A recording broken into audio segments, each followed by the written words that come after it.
सहनावतु सहनौ भुनक्तु सह वीर्यं करवावहै तेजस्विनावधीतमस्तु मा विद्विषावहै।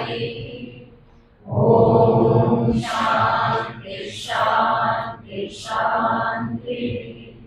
शङ्करं शङ्कराचार्यं केशवं बादरायणं सूत्रभाष्यकृतौ वन्दे भगवन्तौ पुनः पुनः।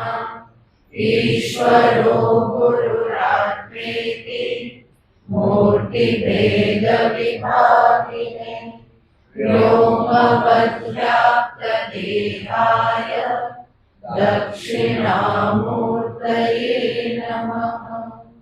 ॐ पार्थाय प्रतिबोधितां भगवता नारायणेन स्वयं व्यासेन ग्रथितां पुराणमुनिना मध्ये महाभारतम् अद्वैतामृतवर्षिणीं भगवतीम् अष्टादशाध्यायिनीम् अम्ब त्वामनुसन्दधामि भगवद्गीते भवद्वेषिणीम् अम्ब त्वामनुसन्दधामि भगवद्गीते भवद्वेषिणीम्।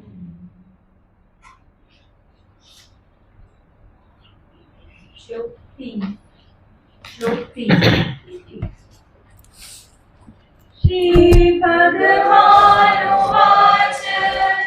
येऽक्षरमनिर्देशम् अव्यक्तं पर्युपासते सर्वत्र गमचिन्त्यं च कूटस्थमचलं ध्रुवम् सन्नियम्येन्द्रियग्रामम् सर्वत्र समबुद्धयः ते प्राप्नुवन्ति मामेव सर्वभूतहिते रताः। क्लेशोऽधिकतरस्तेषाम् अव्यक्तासक्तचेतसाम् अव्यक्ताभिगतिर्दुःखम् देहवद्भिरवाप्यते। ये तु सर्वाणि कर्माणि मयि सन्न्यस्य मत्पराः अनन्येनैव योगेन मां ध्यायन्त उपासते तेषामहं समुद्धर्ता मृत्युसंसारसागरात् भवामि न चिरात् पार्थ मय्यावेशितचेतसाम्।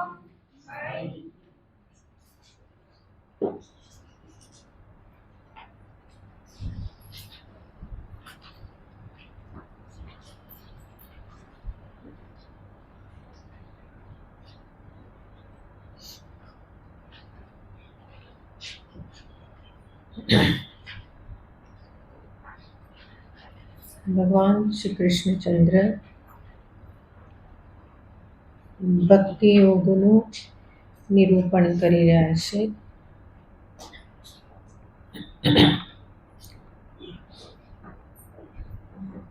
જેમાં છેલ્લે ભગવાને કહ્યું તેષામ અહમ સમુદ્ધતા મૃત્યુ સંસાર સાગરાત.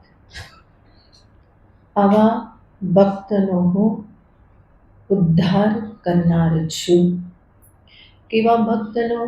તો કહ્યું મયી આવેશિત ચેતસામ, મારામાં જેનું ચિત્ત આવિષ્ટ થયેલું છે, મારામાં જ જેનું ચિત્ત રહે છે, જેના ચિત્તમાં મનમાં મારા સિવાય બીજું કંઈક આવતું નથી.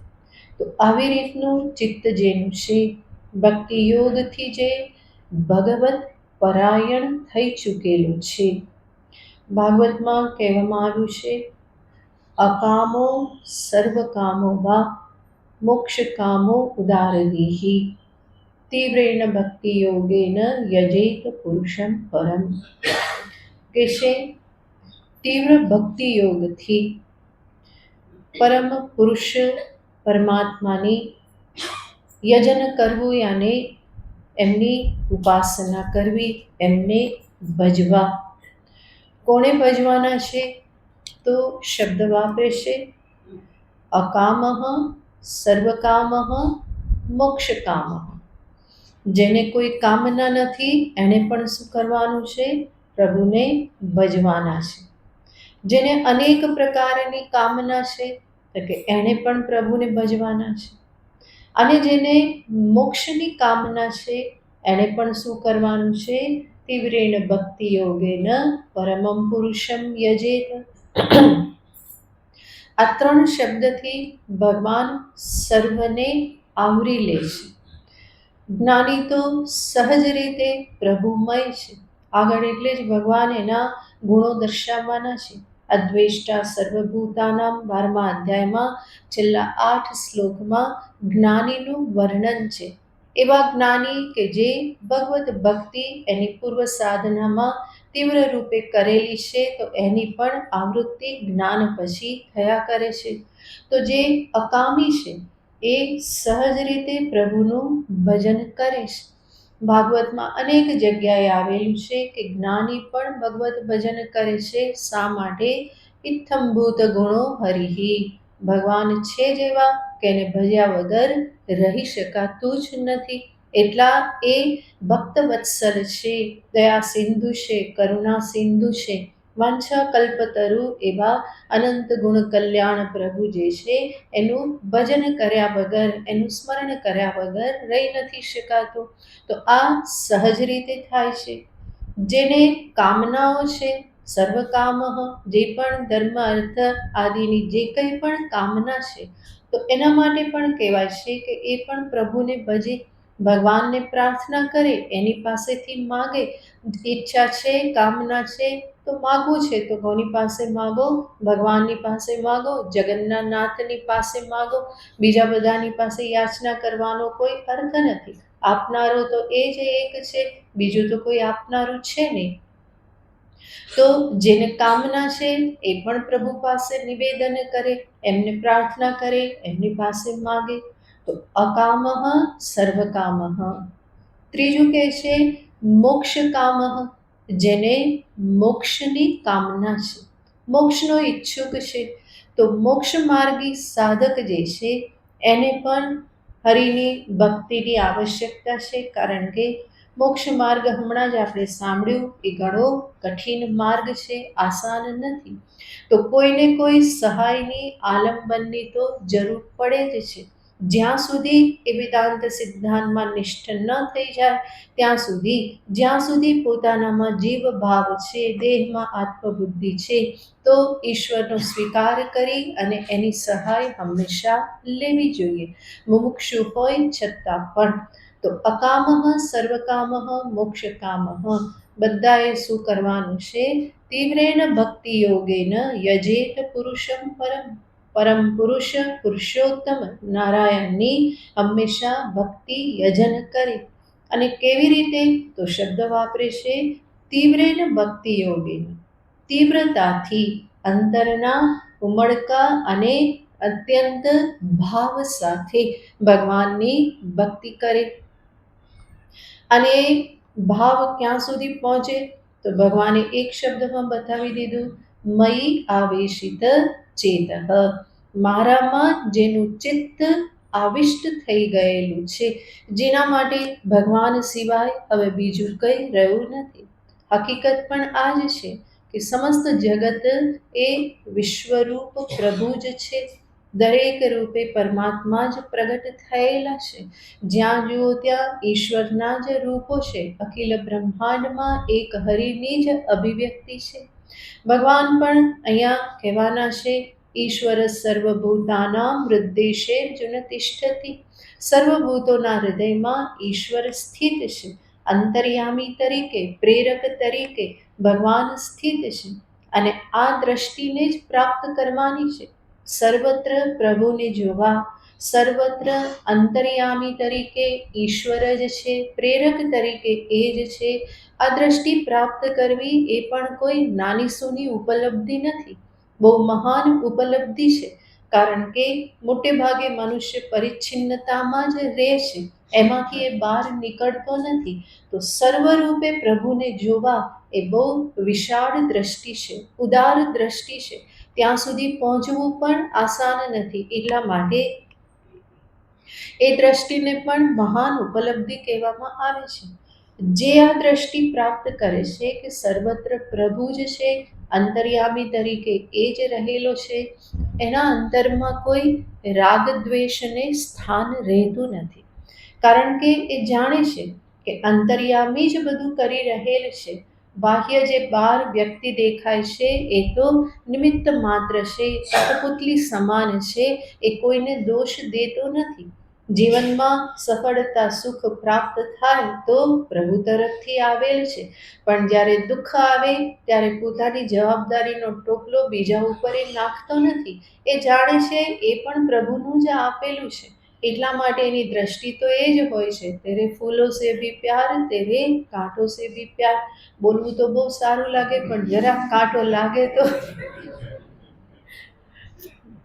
પણ જીવન છે, એમાં ફૂલડા પણ ચડે અને કાંટા પણ લાગે, તો એનો પણ સ્વીકાર કરતા આવડવો જોઈએ. કોઈ પણ દ્રષ્ટિ અપનાવો, બધું ઈશ્વર તરફથી આવેલું છે એવું કહો, નહીં તો સર્વ કંઈ મારા જ કર્મનું પરિણામ છે એ પ્રમાણે કહો. કોઈને કોઈ રીતે મનને સમાહિત રાખી, શાંત રાખી અને પ્રભુમાં લગાવવાનું છે. નહીં તો જગત પ્રત્યે, જગતના લોકો પ્રત્યે, આજુબાજુના લોકો પ્રત્યે મન ફરિયાદ કરતું રહે તો એ ભગવાનમાં આવેષ્ટ કેવી રીતે થાય?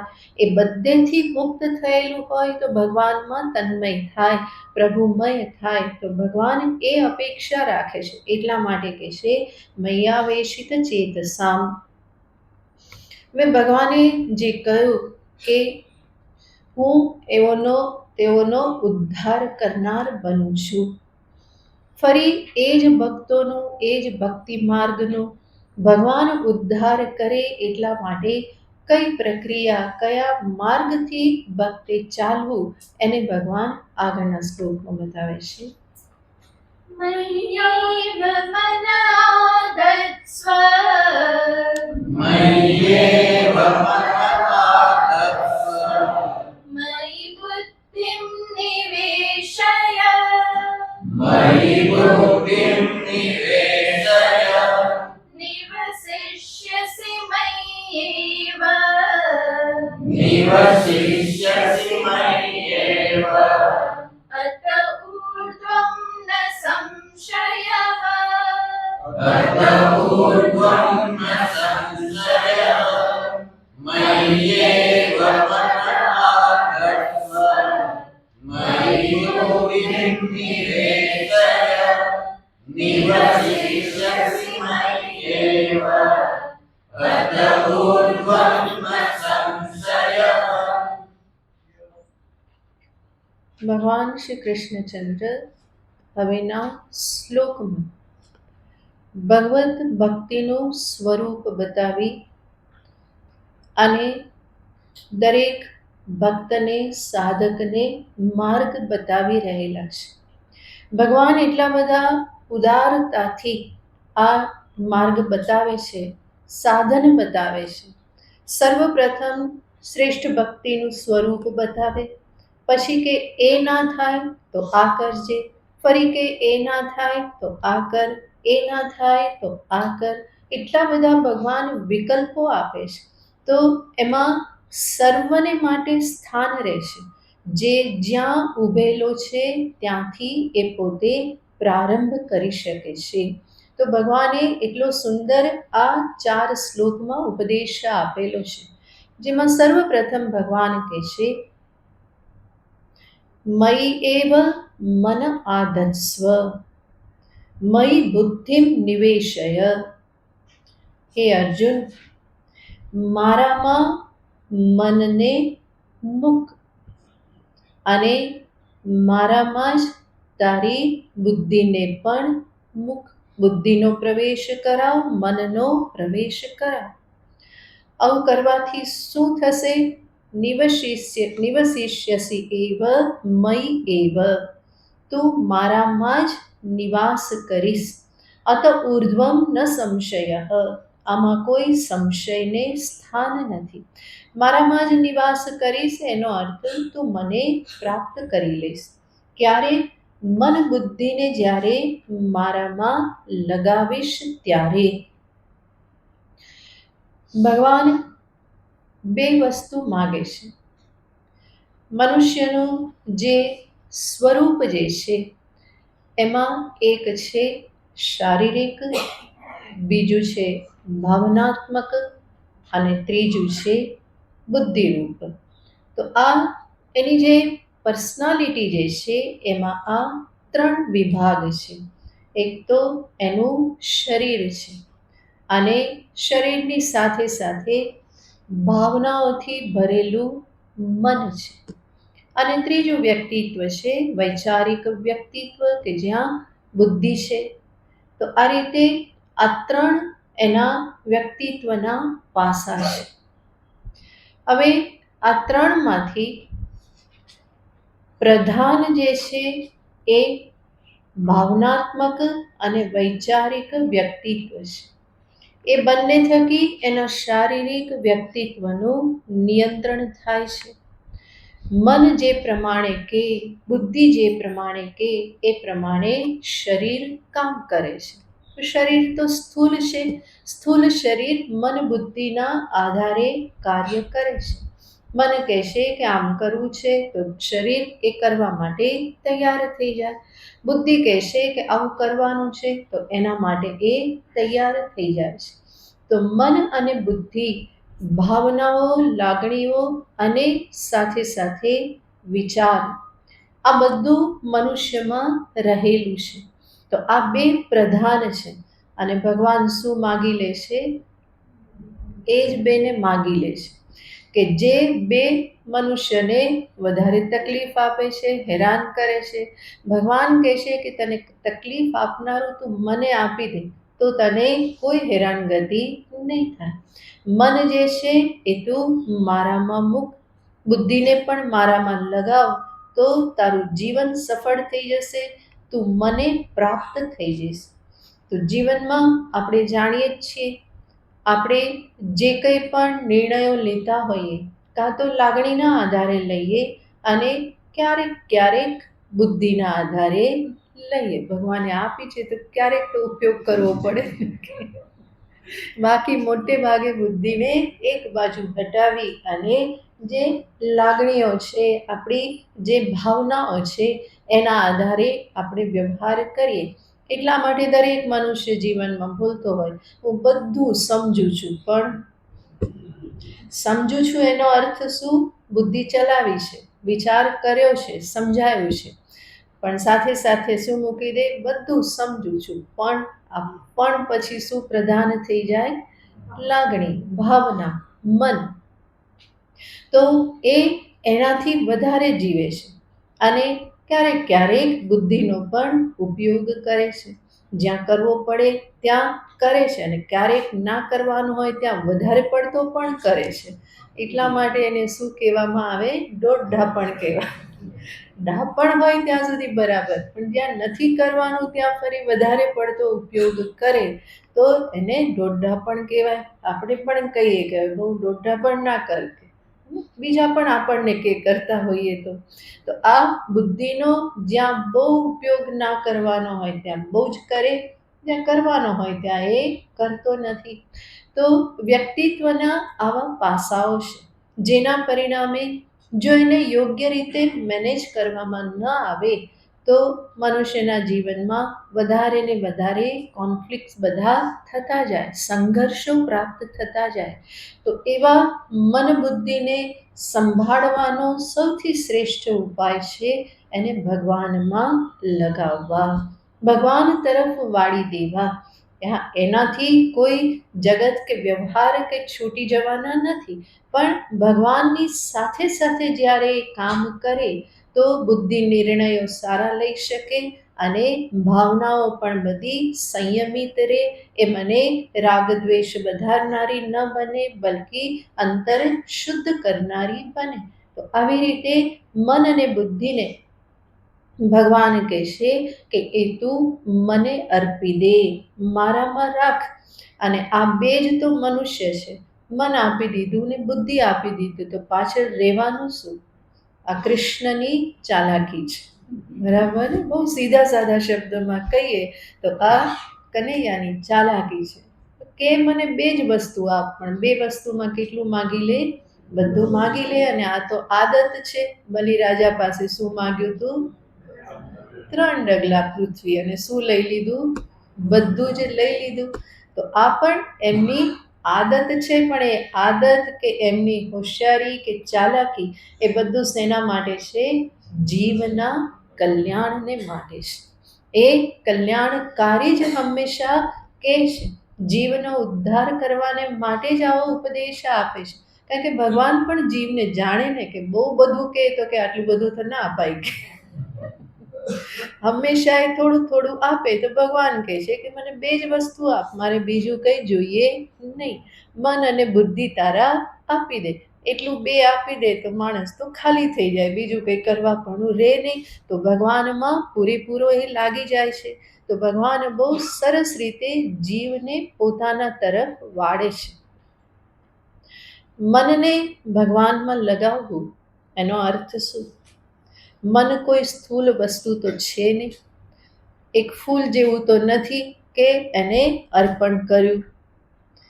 તો મન સ્થૂળ નથી, એ સૂક્ષ્મ છે. અને હમણાં આપણે જોયું એ પ્રમાણે મન કેવું છે? તો કે લાગણીઓથી ભરેલું છે. શાસ્ત્રીય દ્રષ્ટિએ મનનું લક્ષણ આપવામાં આવે કે જ્યાં સંકલ્પો વિકલ્પો થતા રહે છે.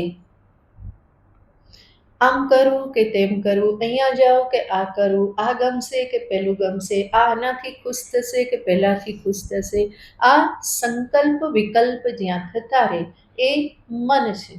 અને એ સંકલ્પ વિકલ્પમાંથી એક નિશ્ચયની અવસ્થામાં આવી જવાય તો એને જ શું કહેવાય છે?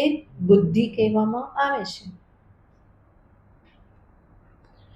સંકલ્પરૂપ મન જે છે એનો અર્થ ભગવાનમાં મનને મૂકવું.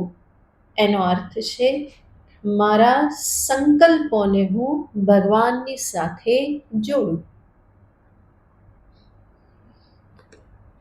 સંકલ્પ વિકલ્પ રૂપ જ મન છે. તો એ મારા સંકલ્પોને વિકલ્પોને હું ભગવાનની સાથે જોડું. જે કંઈ પણ મનમાં ભાવના આવે એ બધી ભાવનાઓને, લાગણીઓને હું ભગવાનની સાથે જોડું. તો એને કહેવાય કે ભગવાનમાં મન મૂક્યું. ભગવત સંબંધી સંકલ્પો કરું. ભગવાનની પાસે આટલું બેસીશ, ભગવાનને આવી રીતે પ્રાર્થના કરીશ, આટલા હું નામ જપ કરીશ, આટલા મંત્ર જપ કરીશ, ભગવાનને માટે હું આ ભોગ બનાવું, આ શૃંગાર કરું. આ બધા જે સંકલ્પો વિકલ્પો, આમ કરું કે આવું કરું, આવું સુંદર લાગશે કે પેલું સુંદર લાગશે, ભગવાનને આ પ્રમાણે ગમશે કે પેલું ગમશે. ભગવાન તો ભુવન મનોહર છે. હું એને કંઈ પણ ધરાવું એ સરસ જ લાગવાના છે, કંઈ ના ધરાવું તો પણ કેવા લાગવાના છે? સરસ જ લાગવાના છે. તો આ બધા સંકલ્પો વિકલ્પો છે મનના. તો મનના આવા સંકલ્પો વિકલ્પોને ભગવાનની સાથે જોડી દેવામાં આવે તો એને શું કહેવાય? મનને ક્યાં મૂક્યું? ભગવાનમાં મૂક્યું. ભક્તિ માર્ગની આ જ સરળતા છે કે ત્યાં વૃત્તિઓને મારવાની નથી, વૃત્તિઓનો નિષેધ કરવાનો નથી, પરંતુ વૃત્તિમાં ભગવાનને ભરી દેવાના છે. યાને ભગવત સંબંધી વૃત્તિનો પ્રવાહ ચલાવવાનો છે. વૃત્તિ નિરોધનું ત્યાં કંઈ કહેવામાં આવતું નથી. એટલું જ નહીં, ભક્તિમાં તો સંબંધને પણ બહુ મહત્વ આપવામાં આવે છે. ભગવાનની સાથે એક સંબંધ સ્થાપિત કરો. ભગવાનને ગુરુ માનો, ભગવાનને પિતા માનો, એને પુત્ર માનો, એને ભાઈ માનો, કંઈ પણ માનો. ભગવાનની સાથે સંબંધ સ્થાપિત કરો. ત્યાં અસંગ થવાનું કહેવામાં આવતું નથી, પણ સંગ કોની સાથે કરો? ઈશ્વરની સાથે સંગ કરવાનો છે. સાધુ સંતોની સાથે સંગ કરો, ત્યાં અસંગ થવાનું કહેવામાં આવતું નથી. તો આ બધી ભક્તિ માર્ગની સરળતા છે. એના આધારે મનને ભગવાનમાં લગાવવું એ ઘણું સરળ થઈ જાય છે. દરેક વૃત્તિમાં, દરેક સંકલ્પમાં ભગવાનને મારે ભરવાના છે. દરેક વૃત્તિને ક્યાં જોડવાની છે? ઈશ્વરની સાથે જોડવાની છે. મારો પ્રેમ પણ પ્રભુની સાથે જોડું. ભગવાન કહેશે કે અનેક જગ્યાએ પ્રેમને વિખેરવાની જરૂર નથી. બધેથી સમેટીને એને ક્યાં રાખ? ઈશ્વરમાં રાખ. એનો અર્થ નહીં કે ભગવાન સિવાય બીજા બધાની સાથે ઝઘડા કરવા, બરાબર? ભગવાન સાથે જ પ્રેમ કરવો એવું નથી. હમણાં શરૂઆતમાં શું જોયું? સર્વમાં કોણ છે? ઈશ્વર છે. સર્વમાં મારા ઈષ્ટ રહેલા છે. એટલા માટે સર્વની સાથે વ્યવહાર કેવો થશે? પ્રેમપૂર્વક. જ્યાં પ્રેમ હોય ત્યાં આસક્તિ ન હોય, મોહ ન હોય. તો મોહ, આસક્તિ વગરનો પ્રેમ એ હકીકતમાં કોને કરેલો પ્રેમ છે? ઈશ્વરને કરેલો પ્રેમ. અને એ જ પ્રેમને ભક્તિ કહેવામાં આવે છે.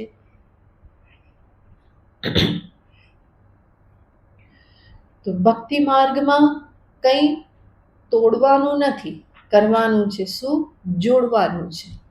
જે પણ કરવાનું છે બધું જ ભગવાનની સાથે જોડતા જવાનું છે. એક એક તંતુ, એક એક તાર બધો ઈશ્વરની સાથે લગાવતા જવાનું છે. તો મારી લાગણીઓ છે, મારી ભાવનાઓ, મારા સંકલ્પો, આ બધાની સાથે, આ બધાને મારે ભગવાનની સાથે જોડવાના છે. ભગવાન એ જ કહે છે કે મારી સાથે જો તું આ બધું જોડીશ તો અનેક ગણું સુખ તું પામીશ. અનેક શાસ્ત્ર અનેક જગ્યાએ કહેશે કે હકીકતમાં ભગવાન જે છે એ જગન્નાથ છે, રાજા છે, સર્વના રાજા છે.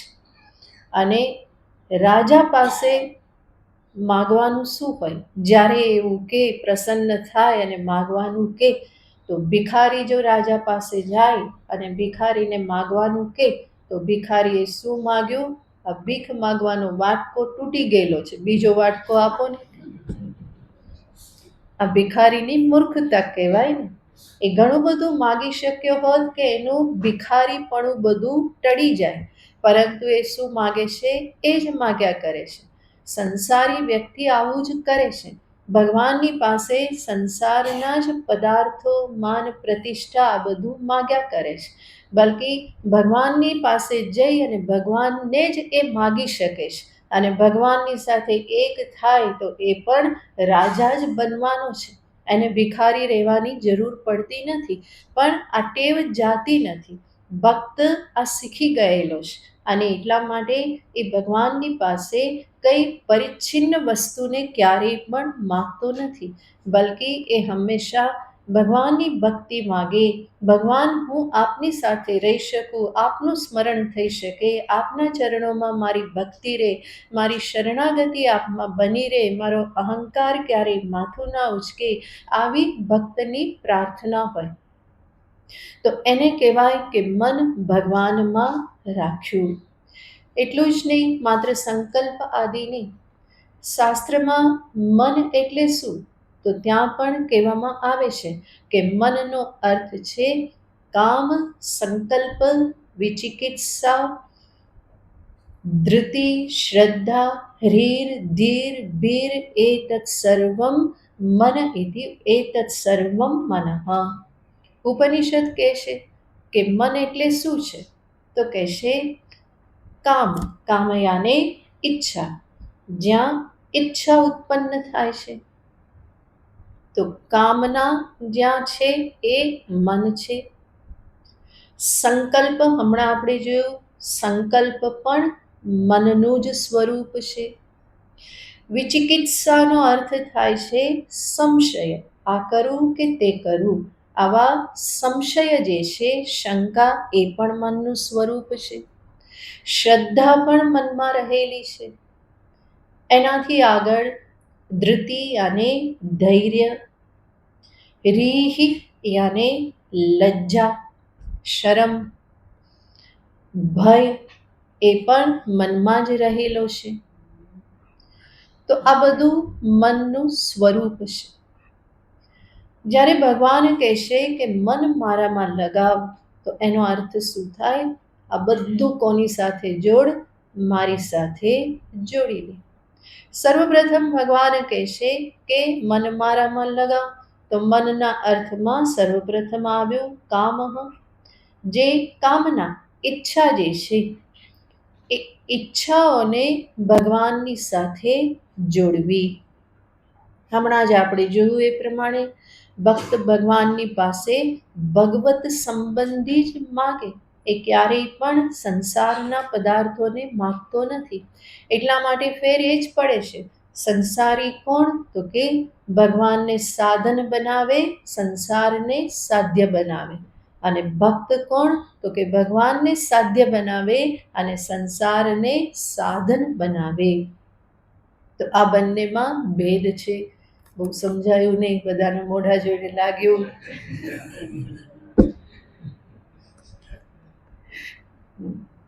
સમજાવું. સાધ્ય યાને જે પ્રાપ્ત કરવાનું છે, સાધન યાને જેના થકી એને પ્રાપ્ત કરવાનું છે. તો ભક્ત જે છે એના માટે ભગવાન કેવા છે? સાધ્ય છે. એ ભગવાનને જ પામવા માગે છે. જીવનનું લક્ષ્ય શું છે? પ્રભુ પ્રાપ્તિ કરવી, એ જ એના જીવનનું લક્ષ્ય છે, એ જ એનો માટે સાધ્ય છે. એના માટે એ શું કરે છે? તો કે એ ભગવત પ્રાપ્તિને અર્થે એને જે શરીર પ્રાપ્ત થયું છે, જે મન બુદ્ધિ ઇન્દ્રિય પ્રાપ્ત થયા છે, જે પરિસ્થિતિ પરિવેશ પ્રાપ્ત થયેલો છે, જે કંઈ પણ એને પ્રાપ્ત થયેલું છે, એ બધાનો ઉપયોગ એ ક્યાં કરે છે?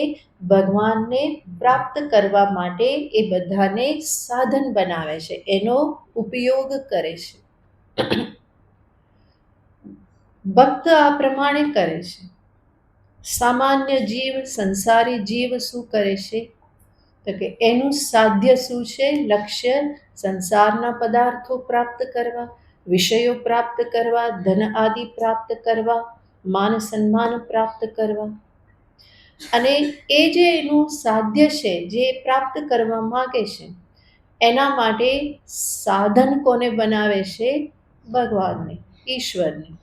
એ એને સાધન બનાવે છે. અને એટલા માટે ભગવાન પાસે જઈને શું કે?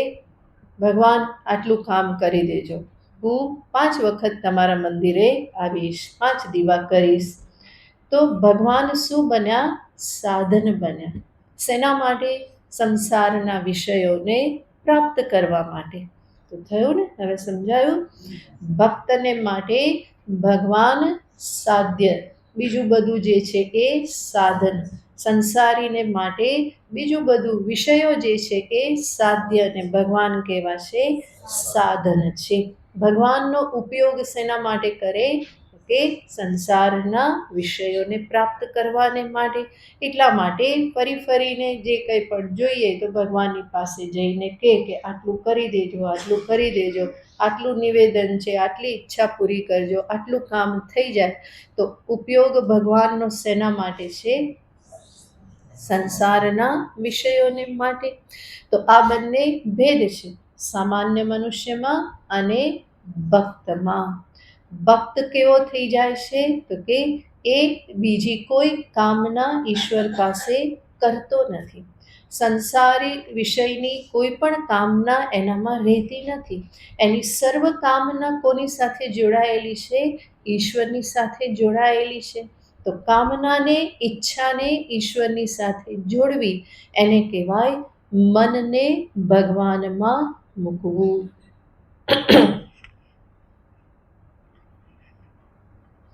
પહેલા પણ આપણે જોયેલું હતું, ગોપીઓ શું ઈચ્છા કરે તો કે નંદનો કુંવર અમને પતિ રૂપે પ્રાપ્ત થાય. તો ઈચ્છા કરી, પણ કોની ઈચ્છા કરી? ઈશ્વરની ઈચ્છા કરી. ઉદ્ધવજી પણ ભગવાનને પ્રાર્થના કરે કે ફરી હું જન્મ પામું તો ક્યાં જન્મ લઉં? વૃંદાવનમાં જન્મ લઉં. તો એ પણ ઈચ્છા ક્યાં જોડી? ભગવાનની સાથે જોડી. તો સર્વત્ર ઈચ્છાને ભગવાનની સાથે જોડતા જવું. મધુસૂદનજી મહારાજ જે બહુ મોટા વિદ્વાન થઈ ગયા, એ શું કહેશે તો કહેશે અમારી તો ઈચ્છા શું છે?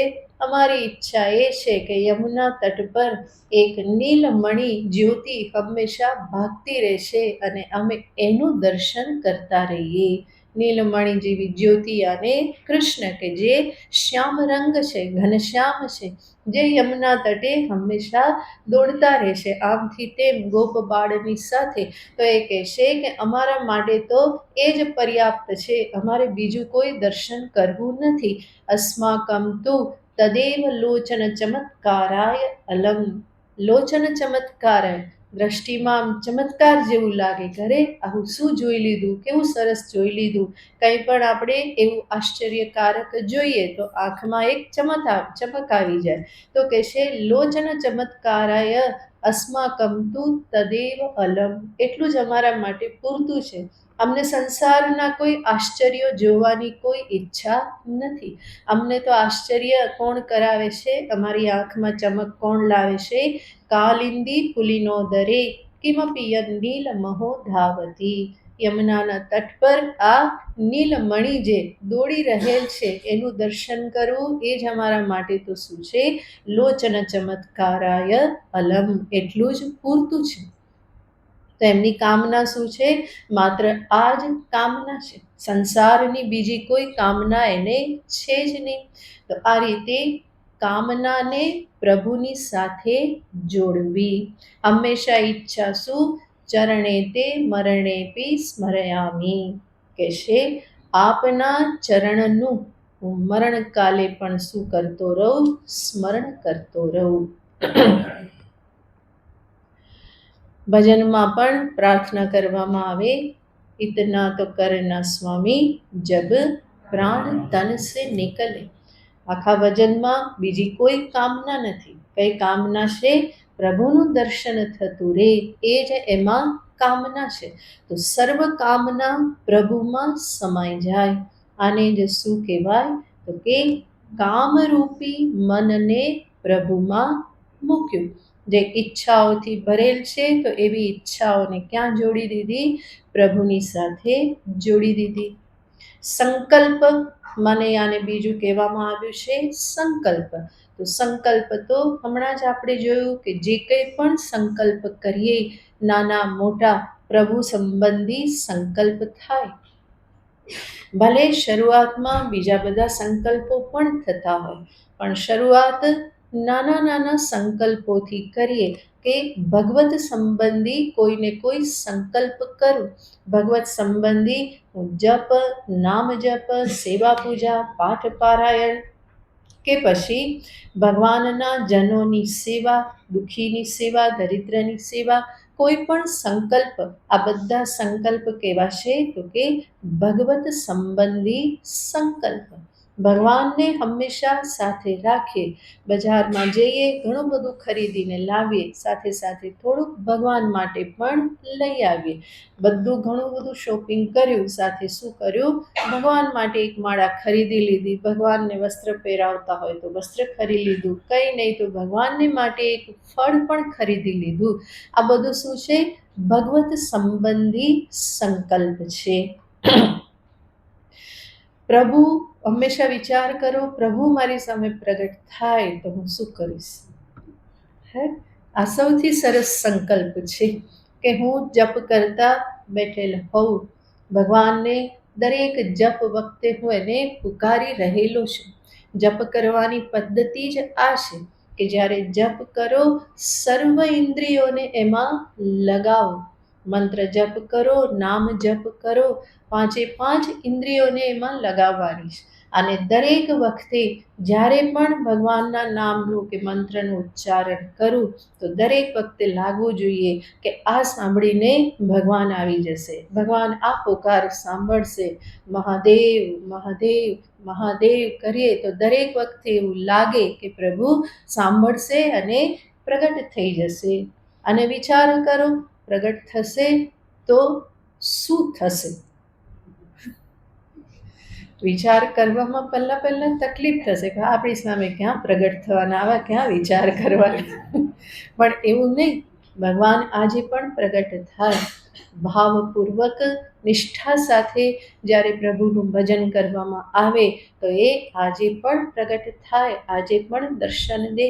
વિચાર કરો, એ સંકલ્પ કરો, મારી સામે પ્રગટ થઈ જાય તો હું શું કરીશ, મારી દશા કેવી થશે, હું ભગવાનની સાથે શું વાતો કરીશ, કેવી રીતે એની સાથે આટલા વર્ષો સુધી વિયોગ કર્યો તો એની સાથે ઝઘડો પણ કરીશ, સાથે પ્રેમ પણ કરીશ, ઘણું બધું એના ઉપર ઓવારી દઈશ, ન્યોછાવર કરી દઈશ, જે પણ ભગવાનના દુખડા લઈશ, બધું કરીશ, ઓવારી જાઓ એના પર. આ બધા સંકલ્પો કરવા એને શું કહેવાય? ભગવાનમાં મનને જોડ્યું. મય્યેવ મન આધત્સ્વ. તો કામ સંકલ્પ વિચિકિત્સા, વિચિકિત્સા યાને સંશય. મન જ છે કે જે શું કરે છે? શંકા કરે.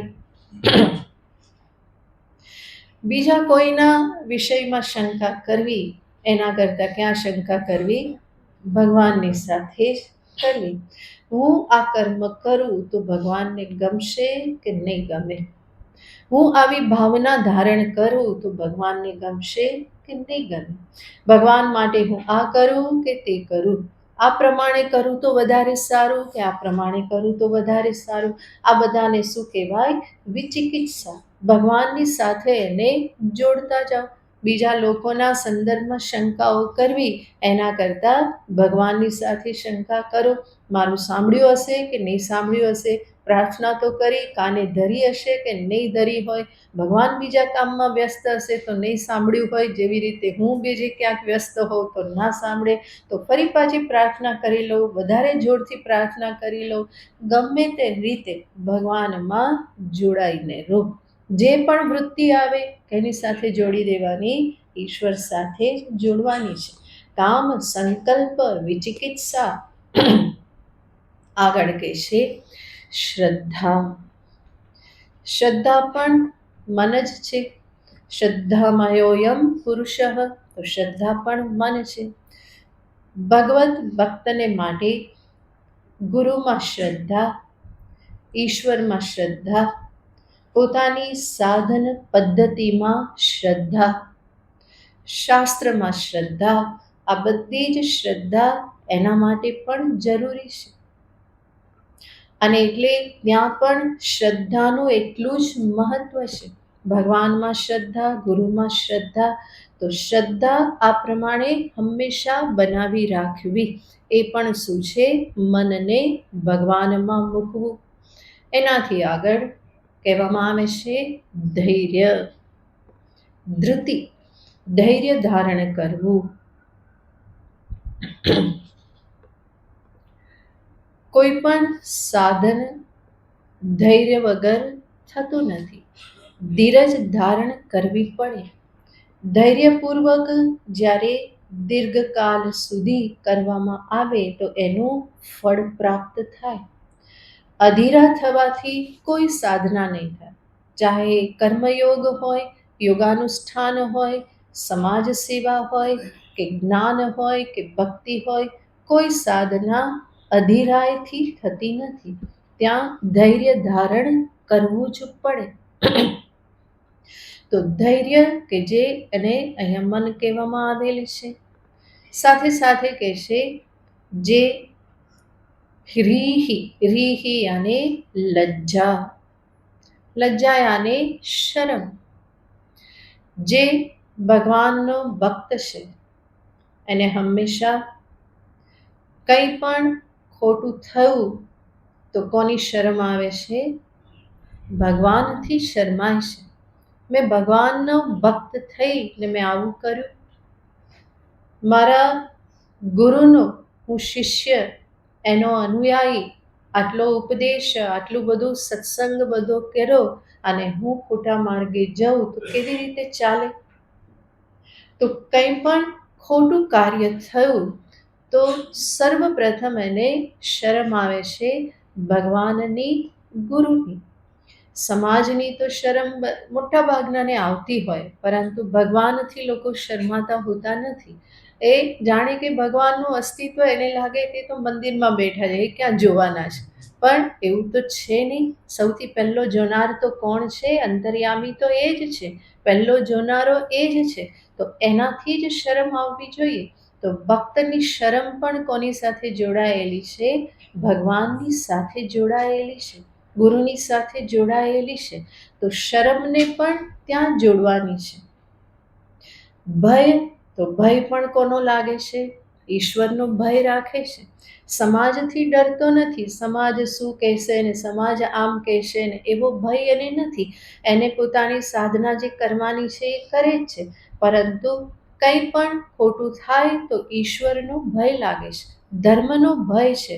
ભક્ત હંમેશા ધર્મ ભીરુ હોય, જેને ધર્મનો ભય લાગે. અને ધર્મ ઈશ્વરથી પ્રણીત છે, એટલા માટે અંતતો ગત્વા ભય કોનો?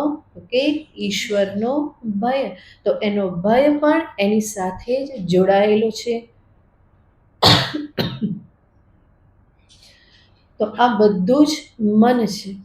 સાથે સાથે ત્યાં કહેવામાં આવેલું છે ધીહી, અને બુદ્ધિ પણ એ જ છે, અંતઃકરણ સ્વરૂપ જ છે. એને આપણે પછી જોઈશું. તો આ બધી જ જે મનની વૃત્તિઓ, ભિન્ન ભિન્ન વૃત્તિઓ જે છે એને ભગવાનની સાથે જોડવી. આ સિવાય પણ જે આપણી જાણીતી વૃત્તિઓ, તમને થશે કે આ બધું મન હવે ક્યાં ખબર અમને, પણ આપણી જાણીતી વૃત્તિઓ કામ, ક્રોધ, લોભ, મોહ, મદ, માત્સર્ય, આ બધી કેવી વૃત્તિ છે? જાણીતી છે. કામના સંદર્ભમાં જોયું, ક્રોધ આવે તો ક્રોધ પણ, ભક્તનો ક્રોધ તો કોની સાથે જોડાયેલો હોય? ભગવાનની સાથે. બીજા કોઈ સાથે ઝઘડો કરવા નથી જતો. એનો ઝઘડો, લડાઈ પણ કોની સાથે થાય? કે ભક્તની લડાઈ હંમેશા ભગવાનની સાથે. તો એ ગુસ્સો કરે, ઝઘડો કરે તો પણ ક્યાં કરે? તો કે એની સાથે જ કરે. એક જગન્નાથ પંડિત થઈ ગયા, જેણે ગંગા લહરી લખેલી છે. જગન્નાથ સ્વામીના ભક્ત પણ હતા. તો એ કહેવાય છે કે એક વખત જગન્નાથજીના દર્શન કરવા ગયા તો જગન્નાથજીના કપાટ બંધ હતા. તો એમને ગુસ્સો આવી ગયો કે હું દર્શન કરવા આવ્યો ને તું બારણા બંધ કરીને બેઠો છે. કે તને ખબર છે કે જ્યારે પહેલા બધા નાસ્તિકો બધા જ્યારે તારો નિષેધ કરતા હતા ત્યારે તને બચાવનારો હું જ હતો. કે તારો બચાવ મેં જ કર્યો છે, તારું અસ્તિત્વ મેં જાળવી રાખેલું છે ને અત્યારે હું દર્શન કરવા આવ્યો તો તું બારણા બંધ કરીને બેઠેલો છે. એવો ગુસ્સો કર્યો કે જગન્નાથે દરવાજા ખોલી નાખ્યા કે ભાઈ કરી લે તું દર્શન. તો ભગવાન પણ ભક્તને શરણે થઈ જાય છે એનો ભાવ જોઈને. તો આવી રીતે એનો ગુસ્સો, ઝઘડો, આ બધું પણ કોની સાથે જોડાઈ જાય છે? ભગવાનની સાથે જ જોડાઈ જાય છે. ગોપીઓનો ગુસ્સો બધા કોની સાથે જોડાયેલો છે? કનૈયાની સાથે જોડાયેલો છે. બીજે ક્યાંય ગુસ્સો નથી. બીજે કોઈ ક્યારેય સાંભળ્યું કે ગોપીની વચ્ચે ઝઘડો થયો હોય, એમની વચ્ચે ક્યારેય લડાઈ થઈ હોય એવું સાંભળ્યું? એવું નથી. પણ બધી કનૈયા પર ગુસ્સો કરે અને ફરિયાદ કરવા ક્યાં જાય? યશોદા મૈયાની પાસે જાય. તો એમનો ઝઘડો, લડાઈ, ગુસ્સો આ બધું ભગવાનની સાથે જોડાયેલું છે. લોભ, કે ભગવાનની સાથે. શું લોભ છે? જેટલું બને એટલું એનું દર્શન થાય, બને એટલા એમના નામના જપ થાય, મંત્ર જપ થાય, એ લોભ હંમેશા એને બની રહેશે. નામ ધન કા ખજાના બઢાતે ચલો, ભજનમાં પણ કહેશે. નામ ધન, એ ધનનો લોભ એને હંમેશા થાય છે. પ્રભુની ઝાંખી કરવાનો લોભ એને હંમેશા થાય છે. કોઈને કોઈ રીતે એની હું ઝાંખી કરી લઉં. તો આ એનો લોભ છે. તો લોભને પણ એની સાથે એ જોડી દે છે. કામ, ક્રોધ, લોભ, મોહ ક્યાં? તો કે પ્રભુમાં જ મોહ છે, એમાં જ અંધ થયેલ છે, બીજું કંઈ એને જોવું નથી. તો ભગવાનની સાથે એનો મોહ, આસક્તિ, પ્રેમ આ બધું ભગવાનની સાથે જોડાયેલું છે. મદ, તો મદ પણ ભગવાનની સાથે જ જોડાયેલો છે. જેમ હમણાં જોયું જગન્નાથ પંડિત શું કરતા હતા? તો કે મદ કર્યો કે મેં જ તને બચાવ્યો હતો, અત્યારે કેમ તું બારણા બંધ રાખે છે? તો ભગવાન એના મદથી પણ કેવા થઈ જાય છે? તો કે એ ભગવાન શરણે થઈ જાય છે કે બરાબર મારો ભક્ત આવ્યો અને આ રીતે એ માગણી કરી રહેલો છે. ઈર્ષા તો ભગવત ભક્તમાં હોતી નથી, એટલે એને કોઈ રીતે જોડવાની કોઈ દ્રષ્ટાંત ક્યાંય મળતું નથી અને એ ક્યારેય કરવાની નથી. એ જ બતાવે છે કે કેવી છે? સંપૂર્ણ ત્યાજ્ય છે. આ બધું છે પણ એ બધાને કોની સાથે જોડવાનું છે? ભગવાનની સાથે જોડવાનું છે. તો આને કહેવાય કે ભગવાનની સાથે બધું જોડ્યું તો કહેવાય ભગવાનમાં મન મૂક્યું. મય્યેવ મન આધત્સ્વ. આ એક અંશ થયો. બીજું ભગવાન કહે છે મયી બુદ્ધિમ નિવેશય. મારામાં તારી બુદ્ધિને તું મુક. નિવેશય યાને પ્રવેશ કરાવ. તારી બુદ્ધિને તું મારામાં મૂક. બુદ્ધિ આને શું તો કહેવામાં આવે છે? નિશ્ચયાત્મિકા અંતઃકરણ વૃત્તિ. જે નિશ્ચય કરે છે, વિચાર કરે છે, એ જે ભાગ જે છે એને શું કહેવાય? બુદ્ધિ કહેવામાં આવે. એક જ અંતઃકરણ છે અને એક જ અંતઃકરણને એના અલગ અલગ કાર્યના આધારે અલગ અલગ નામ આપવામાં આવે છે. એક જ અંતઃકરણ એને જ કહેવાય છે મન, બુદ્ધિ, ચિત્ત, અહંકાર. મન હમણાં આપણે જોયું સંકલ્પ વિકલ્પ. જે સંકલ્પ વિકલ્પની અવસ્થા હોય તો એ અંતઃકરણને મન શબ્દથી કહેવાય છે. અને જ્યારે વિચાર પ્રધાન હોય, નિશ્ચય તરફ આગળ વધાતું હોય, વિચાર થતો હોય તો અંતઃકરણની એ સ્થિતિને બુદ્ધિ નામ આપવામાં આવે છે. અને જ્યારે કંઈક સ્મરણ થતું હોય, યાદ કરવામાં આવતું હોય તો એ સ્મરણાત્મિકા વૃત્તિરૂપ જે અંતઃકરણ છે એને ચિત્ત શબ્દથી કહેવામાં આવે. ચિત્ત, ડબલ ત, ચિત્ત. અને આ બધી જ વૃત્તિ સંકલ્પ, વિચાર, નિશ્ચય અને સ્મરણ આ બધાની પાછળ એક અહમ વૃત્તિ હોય છે. તો અહંકારાત્મિકા જે વૃત્તિ એ પણ અંતઃકરણ જ છે. કોણ સંકલ્પ કરે? હું કરું. કોણ નિશ્ચય વિચાર કરે છે? હું કરું છું. કોણ યાદ કરે છે? હું યાદ કરું છું. તો એને કહેવામાં આવે છે અહંકાર. તો મન, બુદ્ધિ, ચિત્ત, અહંકાર આ ચારે ચાર આ એક જ અંતઃકરણ છે, પણ એના અલગ અલગ કાર્ય અને અવસ્થાના આધારે એને અલગ અલગ નામ આપવામાં આવે છે. જેમ એક જ વ્યક્તિ ઘરે પિતા છે અને ઓફિસમાં જાય તો એ ત્યાં શું કહેવાય? કર્મચારી. તો એક જે પિતા છે એ જ ઓફિસમાં કોણ છે? કર્મચારી છે. ત્યાં એના કામના આધારે એ કહેવામાં આવે. ઘરમાં એનું એ પ્રમાણે સ્થાન છે તો એ કહેવામાં આવે. તો જેવી રીતનું કાર્ય એના આધારે અલગ અલગ નામ અપાય છે. તો બુદ્ધિ જે છે એ પણ અંતઃકરણ જ છે, પણ એ જ્યારે વિચાર કરનાર હોય, વિચારનું પ્રાધાન્ય હોય કે પછી નિશ્ચય થતો હોય, નિશ્ચય તરફ આગળ વધતું હોય કે નિશ્ચય કરતું હોય, તો એ બધી અવસ્થાને શું કહેવામાં આવે છે? બુદ્ધિ કહેવામાં આવે છે. ભગવાન કહે છે આવી બુદ્ધિને મારામાં લગાવો. બુદ્ધિ પણ જો ઉલટા માર્ગે ચડી જાય, ખોટા વિચાર કરવા માંડે, તો એ જીવને હેરાન પરેશાન કરી દેશે. આવી બુદ્ધિને ઠેકાણે લાવવાનો ઉપાય શું છે? એને પણ ભગવાનની સાથે જોડતા શીખવાનું છે.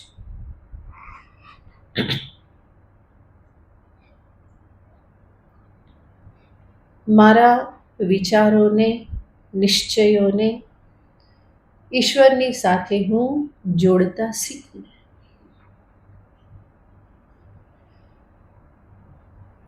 અનેક વખત મનુષ્ય વિચાર કરતો હોય, પરંતુ એનું વિચારનું ક્ષેત્ર માત્ર સંસાર કે જગત જ હોય છે. ઈશ્વરના સંદર્ભમાં કે ઈશ્વર સંબંધી વિચાર એ વધારે કરતો હોતો નથી, બલકે કંઈ પણ એ ઈશ્વર સંબંધી કાર્ય કરે છે તો એમાં પણ બહુ વિચાર હોતો નથી. એ કાર્ય કેવી રીતે થઈ જાય છે કે યાંત્રિકતાથી થઈ જાય છે. એ કરતાં કરતાં પણ વિચાર તો શેનો ચાલતો હોય કે જગતનો ચાલતો હોય, સંસારનો ચાલતો હોય. જેમ કે પૂજા કરો, પારાયણ કરો, કંઈ પાઠ કરો કે જપ કરો, આ બધું કરો છો, બધું જ ભગવત સંબંધી છે, પણ ત્યાં વિચાર ફરી પાછા ભગવત સંબંધી ચાલતા નથી. વિચાર તો ક્યાં ચાલે છે? કંઈક બીજા ચાલે છે. એને જ આપણે કહીએ છીએ કે મન રહેતું નથી, કે બુદ્ધિ રહેતી નથી. તો વિચાર તો મનુષ્ય કરે જ છે, પણ વિચાર મોટે ભાગે ક્યાં કરે છે? અનાત્મ જગતના સંદર્ભના વિચારો થયા કરે છે. ભગવત સંબંધી કાર્ય કરતા કરતા વિચાર પણ કયા ચાલવા જોઈએ? ભગવત સંબંધી. અને જ્યારે ભગવત સંબંધી કાર્ય ન હોય, ત્યારે પણ જ્યારે મન ખાલી હોય તો વિચાર કયા ચાલે? ભગવત સંબંધી ચાલે. હા, કર્તવ્ય જ્યારે નિભાવવાનું છે તો કર્તવ્યમાં તો મન લગાવવાનું છે, તત્સંદર્ભના વિચારો કરવા પડે. ત્યાં અન્ય બુદ્ધિ લઈ જાઓ તો કદાચ કાર્ય સરખું ન થાય. તો જે કાર્ય કરવામાં મન પૂરેપૂરી લગાવવાનું હોય એ તો લગાવવાનું જ છે, પણ જેવું કાર્ય પૂરું થાય કે તરત જ શું ચાલુ થાય? ભગવત વિચાર ચાલુ થવા જોઈએ. તો આવી બુદ્ધિને ટેવ પાડવાની છે. વિચાર તો એ કરવાની જ છે, વિચારને છોડવાની નથી. તો પછી એને વિચારને ભગવાનમાં કેમ ના જોડવા? કે જે વિચાર મારું કલ્યાણ કરનાર છે, મને આ સંસારથી ઉપર ઉઠાવનાર છે. જ્યારે બીજા બધા વિચાર કેવા છે? તો કે સંસારને દ્રઢ કરનાર છે. તો ભગવાન અહીંયા કહે છે કે બુદ્ધિ મારામાં મૂકવી. એને પણ અનેક પ્રકારે જોઈ શકાય કે બુદ્ધિને કેવી રીતે ભગવાનમાં લગાવવી, કેવા વિચારો કરવા, કેવી રીતના એ ભગવત સંબંધી કાર્યમાં પણ ભગવત સંબંધી વિચારને જાળવી રાખવા. બાકીના સમયમાં પણ બુદ્ધિને કેવી રીતે ભગવાનમાં લગાવવી, આ બીજો ભાગ પછી જોઈશું. આવતાનું કે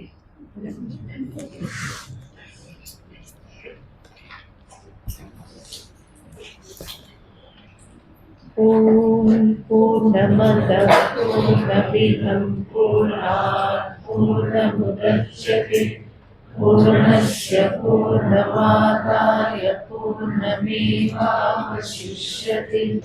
ઓમ શાંતિ શાંતિ શાંતિ. હરિ ઓમ શ્રી ગુરુભ્યો નમઃ. હરિ ઓમ.